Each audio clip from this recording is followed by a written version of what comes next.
De todos los pensadores griegos que contribuyeron al desarrollo del conocimiento científico, Aristóteles fue quien marcó el rumbo de la ciencia occidental. Su obra abarca no solo todas las ramas de la filosofía, sino prácticamente todos los sectores de la ciencia y del saber humano. Fue él quien estableció las divisiones entre las ciencias físicas tal como las conocemos actualmente, y su visión del mundo dominó la civilización occidental durante aproximadamente 2000 años. Mientras que Platón tendía a idealizar, Aristóteles desplegaba su pasión de científico por deducir el saber de los hechos concretos. Aristóteles estaba interesado en los diferentes tipos de organismos biológicos que existen, cómo se relacionan entre sí, cómo se reproducen, cómo duermen, cuánto tiempo duermen, y también estaba interesado en preguntas filosóficas, tales como ¿cuál es la causa última de sus movimientos? ¿Por qué hay animales sobre la faz de la Tierra? Y por supuesto, también estaba interesado en preguntas filosóficas mucho más generales, como por ejemplo, ¿cuáles son las principales categorías de la existencia?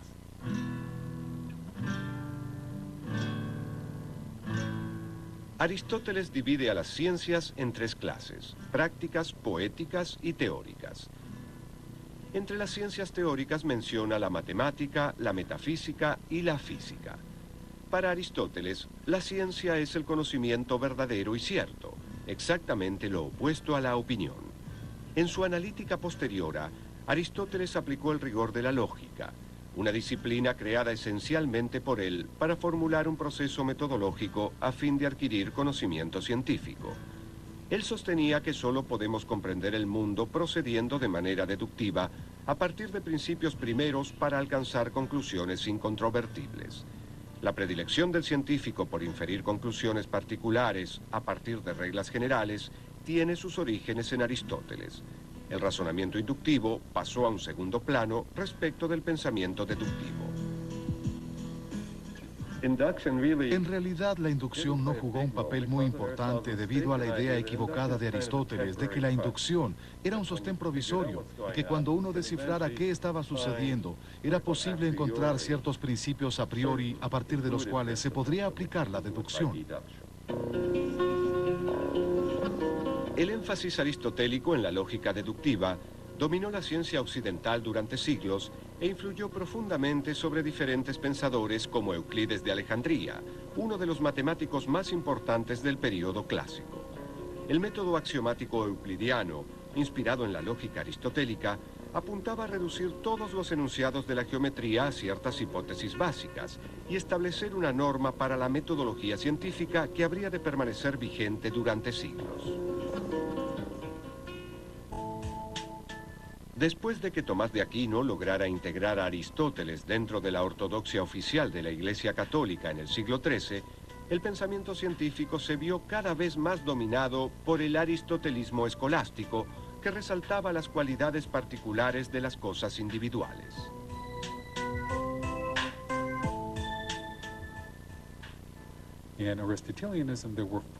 En el aristotelismo había 4 elementos: tierra, agua, aire y fuego. Cada uno de ellos tenía una naturaleza propia que les otorgaba ciertas propiedades innatas. El agua era húmeda y fría, la tierra era seca y fría, la tierra era pesada por naturaleza, el fuego era liviano por naturaleza. Y entonces, ese tipo de propiedades, el frío, la humedad, la sequedad, su peso, su liviandad, simplemente se explicaban a través de su naturaleza innata, lo que se conocía como forma sustancial, y no se daban mayores explicaciones. Simplemente eran así por naturaleza, y esa era la única explicación que podía darse respecto de su comportamiento. Luego, en el siglo XIV, los textos clásicos que habían desaparecido de Occidente por siglos comenzaron a reaparecer y encendieron la llama del saber y el descubrimiento que caracterizó al Renacimiento.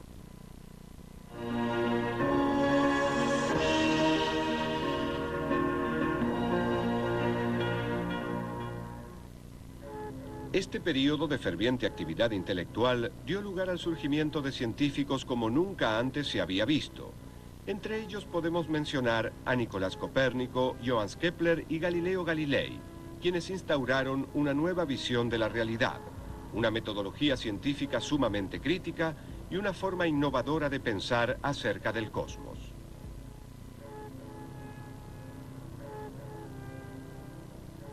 ¿Eran filósofos? ¿Se consideraban filósofos?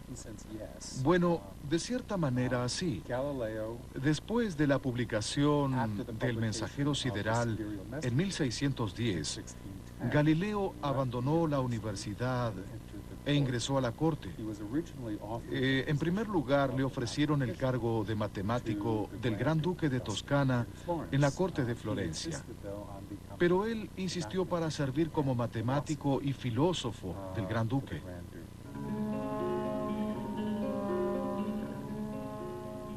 Copérnico revolucionó el mundo al proponer que el Sol y no la Tierra era el centro de nuestro sistema solar. Kepler amplió la teoría del sistema copernicano, postulando que los planetas se mueven en órbitas elípticas y no en círculos perfectos como se creía anteriormente. La actividad científica de Galileo desafió la ortodoxia aristotélica, lo cual le ocasionó grandes dificultades con la Iglesia Católica.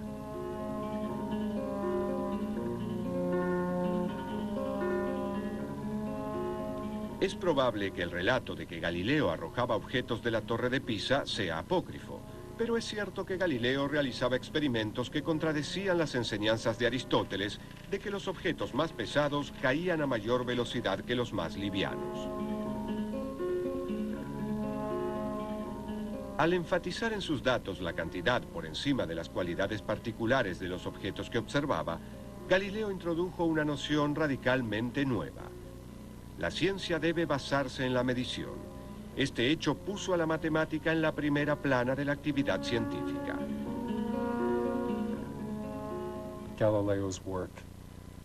Hoy en día se considera la obra de Galileo, por supuesto, en estrecha relación con el copernicanismo y su astronomía observacional, pero creo que sus contemporáneos lo consideraban al menos igualmente importante por haber descubierto cómo comprender la caída libre en términos matemáticos.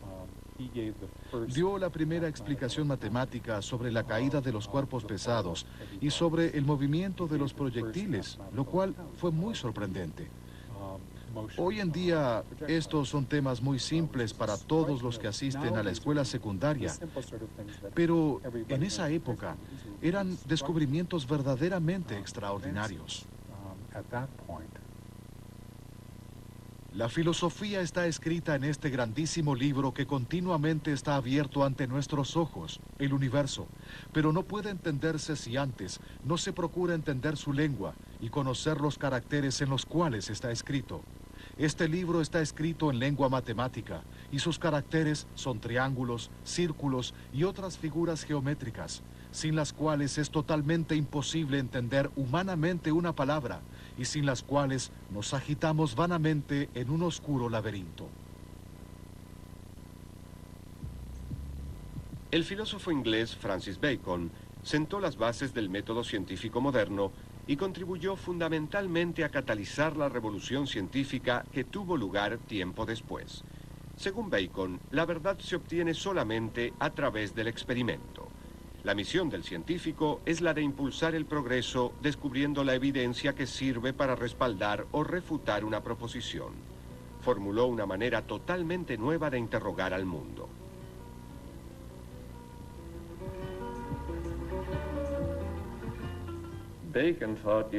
Bacon creía que se debían evitar las hipótesis abstractas por completo. Podría decirse que él quería que la ciencia funcionase como la ingeniería, en parte porque la ciencia medieval de la última época, que era la ciencia del siglo XV, todavía daba escasos resultados útiles. Y él anticipó que ésta podía llegar a convertirse en algo mucho más útil aún. Él considera que la ciencia, comprender la naturaleza, es una manera de mejorar la vida de las personas. Siendo uno de los críticos del aristotelismo más importantes de la época, su mayor crítica hacia este movimiento es que es estéril, que en realidad no produce tecnología, no produce obras. Él hace la siguiente analogía. La filosofía de la que se habla hoy en día es como los jóvenes. Mucho parloteo y ninguna obra. En realidad, no produce nada. Cree en una nueva filosofía que realmente produzca tecnología y haga obras. Lo que Bacon quería es darnos una manera racional de organizar la experiencia e interrogar la naturaleza, para que con esta combinación de razón y experiencia realmente logremos progresar. Si una persona parte de certezas, terminará con dudas. En cambio, si acepta partir de la duda, habrá de terminar con certezas.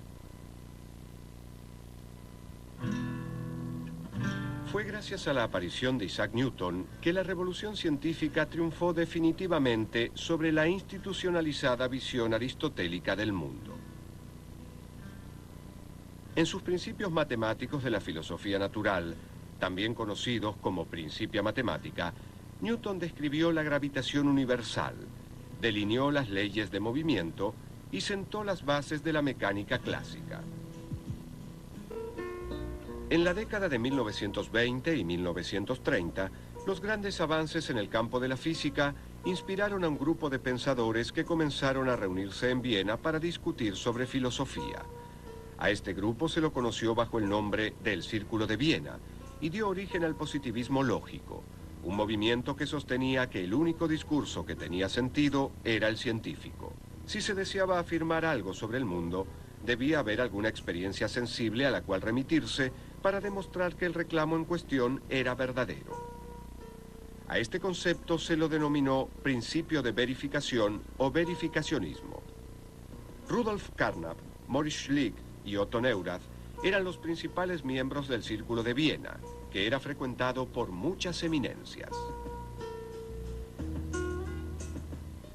Einstein, Kurt Gödel, un gran matemático y lógico, y también Wittgenstein, solían visitarlo frecuentemente, y estas personas estaban muy interesadas en saber cómo o hasta qué punto la ciencia podía conocer acerca del mundo y cuáles eran las bases de la misma. También estaban muy interesados en saber si había o no una unificación de todas las ciencias.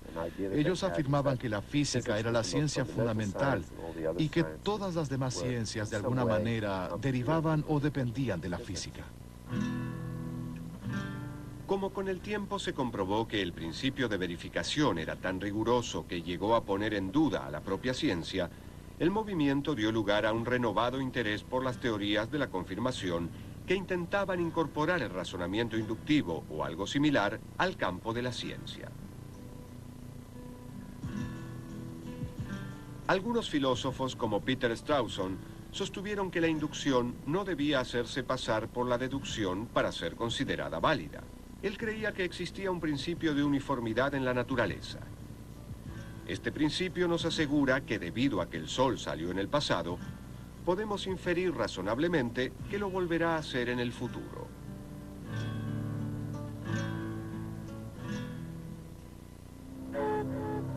El filósofo austríaco Karl Popper sostuvo que los científicos no infieren teorías de la observación imparcial de los hechos, sino todo lo contrario. Todos los problemas e hipótesis anteriores guían sus observaciones. En claro contraste con el verificacionismo del Círculo de Viena, Popper remarcó la importancia del criterio de falsabilidad. Una teoría no debe ser aceptada a menos que pueda determinarse qué experiencia o hecho demostrarían su falsedad. La tarea del científico es formular teorías y contrastarlas con sus observaciones. Si la hipótesis resiste la prueba de refutación, puede aceptarse provisionalmente. La gran ventaja de la falsación sobre la verificación es que 1000 observaciones no bastan para verificar una teoría, pero una sola es suficiente para refutarla. Popper tenía una visión general muy interesante sobre la naturaleza y el desarrollo de la ciencia y del conocimiento científico. Y pensaba que de hecho cualquier teoría que hubiera sido formulada sería refutada eventualmente, ya que podemos adquirir cada vez más conocimiento y nuestras respuestas pueden estar cada vez más cerca de ser correctas y verdaderas. Y era poco probable que alguna vez diéramos de manera exacta con una teoría completamente verdadera. A comienzos de la década de los 60 había una especie de revolución filosófica, en general dentro de la filosofía de la ciencia, por la cual se rechazaban o al menos modificaban muchos aspectos de las teorías positivistas y lógicas. La principal objeción que se hacía en ese momento era que los filósofos de la ciencia de la época no tomaban a la historia de la ciencia y a la práctica real de los científicos en sus laboratorios y sus estudios con la seriedad del caso. Tampoco tenían en cuenta la influencia ejercida sobre la ciencia por diversos acontecimientos generales, culturales, políticos y sociológicos. La crítica más penetrante e interesante en este aspecto fue la del historiador de la ciencia Thomas Kuhn, quien estaba muy interesado en la evolución de la ciencia a lo largo del tiempo. Él propuso una tesis muy interesante. En cualquier momento dado, los científicos trabajan dentro de un determinado paradigma. Esto es, un conjunto de ideas y teorías básicas, una serie de problemas a resolver, ciertos métodos experimentales y ciertos tipos de soluciones particulares que sirven como soluciones eficaces para los problemas.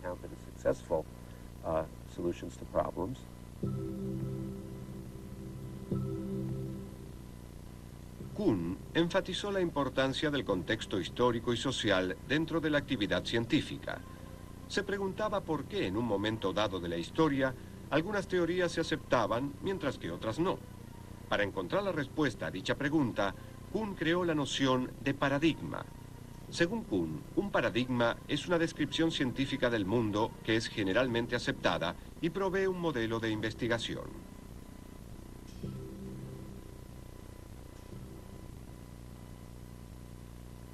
La existencia del paradigma establece el problema que debe resolverse. Una de las cosas que adquiere una comunidad científica con un paradigma es un criterio para seleccionar problemas que, mientras se dé por sentado el paradigma, puede suponerse que tienen solución. Kuhn creía que Popper no había comprendido cómo progresaba la ciencia. La ciencia no se ocupa de crear teorías y luego confirmarlas o rechazarlas, sino más bien de solucionar problemas. El proceso sistematizado de resolución de problemas es lo que Kuhn denominó ciencia normal. Pero Kuhn también pensaba que en un cierto punto de la práctica de la ciencia normal, o mejor dicho, en varios puntos, surgirían problemas que no podrían solucionarse a través del paradigma teórico que había sido aceptado. Y cuando esto ocurre, lo que suele suceder es que sobreviene una revolución dentro de la ciencia y una nueva teoría. Un nuevo paradigma surge para reemplazar el anterior. Algo similar a esto ha sucedido claramente, al menos algunas veces, a lo largo de la historia de diversas ciencias, típicamente en la física. El cambio que se produjo del paradigma de la mecánica clásica, la visión del mundo newtoniana de las partículas que se mueven recorriendo trayectorias, a la visión de la mecánica cuántica, es un buen ejemplo del cambio de paradigmas.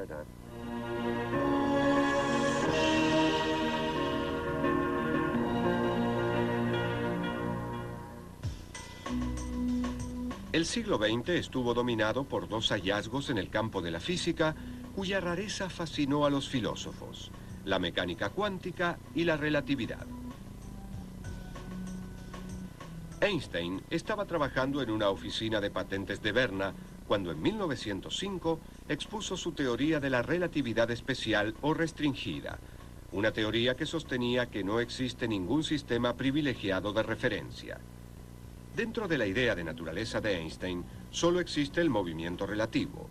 Es imposible situar en forma objetiva un fenómeno cualquiera en el espacio y en el tiempo. Luego, en su teoría de la relatividad general, Einstein intentó unificar bajo un mismo principio la inercia y la gravedad, dos fuerzas de la naturaleza que se habían mantenido separadas desde el advenimiento de la física newtoniana. No es que se haya descartado a la física newtoniana, sino que la misma fue reemplazada. Las implicancias de la teoría de Newton todavía pueden ser aceptadas en su mayoría, pero la teoría de Einstein trajo consecuencias experimentales nuevas que se ajustan mejor a los experimentos reales. Y, de hecho, una de las consecuencias de la teoría de Einstein comprende un momento especial en la historia de la física. La teoría de la relatividad general de Einstein predijo que la luz que viaja cerca de un cuerpo tan pesado como el Sol sufriría los efectos de la gravedad. La teoría de Newton no postulaba esto, y en la década de 1920, Sir Arthur Eddington organizó la observación de un eclipse solar en la que habría de medirse si realmente la luz de las estrellas lejanas se desviaba al pasar cerca del Sol. Y de hecho descubrieron que los resultados se acercaban más a lo propuesto por la teoría de Einstein que la de Newton.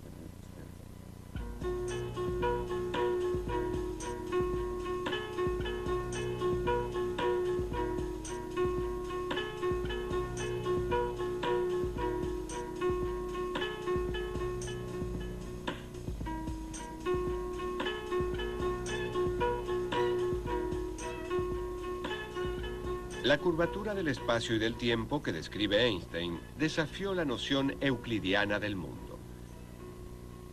Casi de la noche a la mañana, las nociones clásicas de espacio, tiempo, materia y movimiento pasaron a ser obsoletas. Había surgido un nuevo paradigma con implicancias que trascendieron el campo de la física.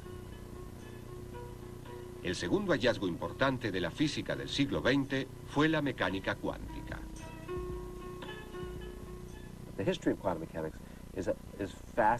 La historia de la mecánica cuántica es fascinante y dramática a la vez. La teoría se desarrolló por etapas a comienzos del siglo XX. Uno de los principales problemas que los físicos debieron enfrentar en esta época fue cómo pensar acerca del átomo. En un principio, al átomo se lo consideraba como una especie de sistema planetario en miniatura, con el núcleo en el centro y los electrones orbitando alrededor del átomo. Pero la teoría de la luz de Maxwell predijo que si una carga eléctrica se mueve de la manera en que los electrones se mueven alrededor del átomo, entonces debería irradiar luz, y al irradiar luz debería perder algo de su movimiento y eventualmente caer dentro del núcleo del átomo. Por supuesto, si así es como se comportan los átomos, entonces el universo habría de colapsar. Y queda claro que ello no sucede. Con lo cual, algo estaba equivocado.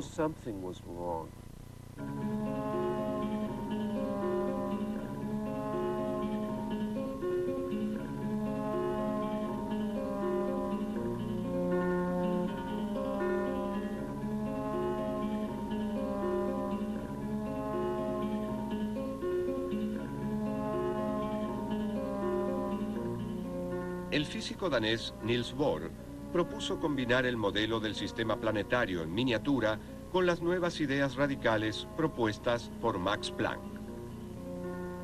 Planck sugirió que los electrones existen a niveles de energía fijos que están a una distancia fija del núcleo. Cuando un electrón salta a un nivel más cercano al núcleo, libera una descarga o cuanto de energía. Cuando el átomo absorbe un cuanto de energía, el electrón se aleja del núcleo.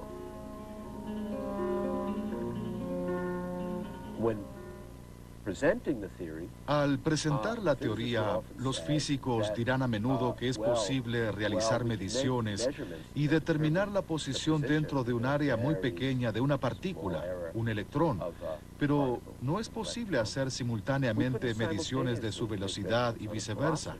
Y esta visión fue desarrollándose. De hecho, las partículas atómicas, los electrones y demás, no tienen simultáneamente posición y velocidad. Por supuesto, si uno se detiene a pensar en ello un momento, si uno considera a los electrones como partículas, ¿qué significa que algo tenga una posición pero no tenga velocidad?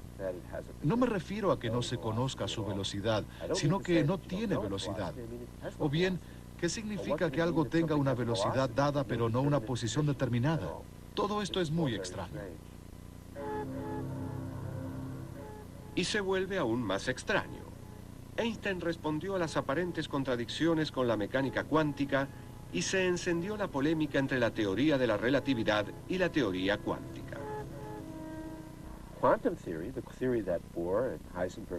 La teoría cuántica desarrollada por Bohr y Heisenberg sostenía que podía haber electrones en situaciones fácilmente reproducibles en las que dichos electrones en sí no tenían posiciones y velocidades determinadas, sino que sus posiciones y velocidades estaban interrelacionadas.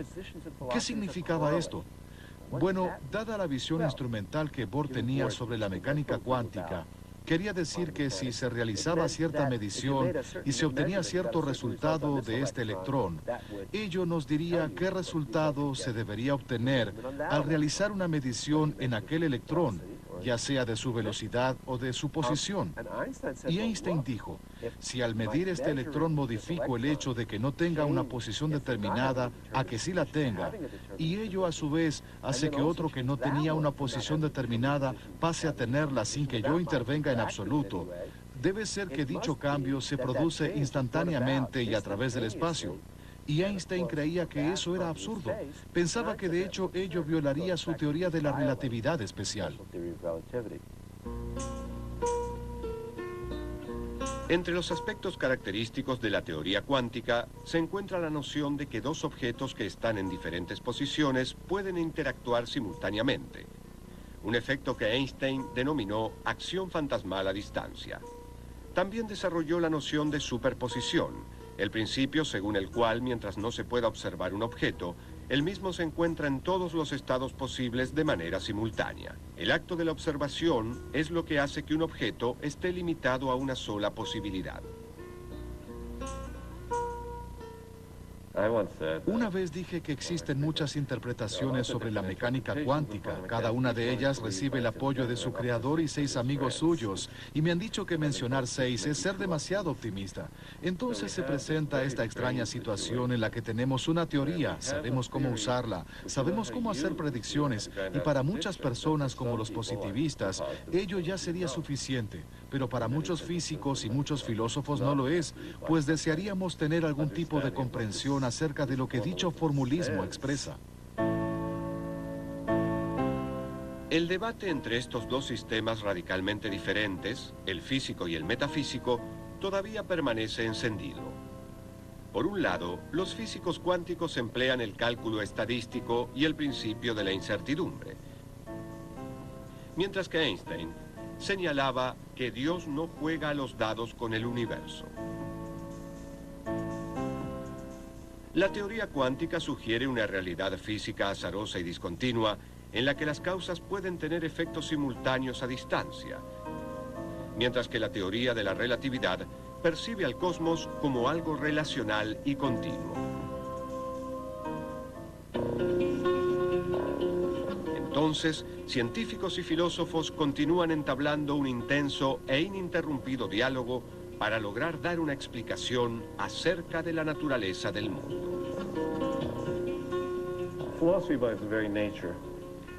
Por su propia naturaleza, la filosofía se ocupa de temas que no son considerados ciencia todavía, o que parecen ser intrínsecamente algo diferente a la ciencia, tal como la ética o la estética, o que se elevan a lo que a veces denominamos un metanivel, con cuestiones de metodología, niveles de significación y demás. Entonces, parte de la filosofía debe ser ciencia que está por nacer. La filosofía funciona como una cuna para las ciencias del mañana.